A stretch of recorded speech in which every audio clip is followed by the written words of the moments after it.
Welcome back. In this video I will guide you how to insert image in right side in Word. First you need to insert the image. For this you need to go to the insert tab and click on the picture.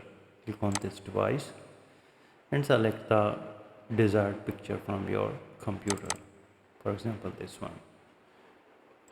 Resize it and then you will see that a small layout option icon will appear near the top right corner of the picture. So click that icon and select one of the options under with the text wrapping. You can select it either square or you can select it tight. And now once the text wrapping is enabled, simply click and drag the image to the right side of the page.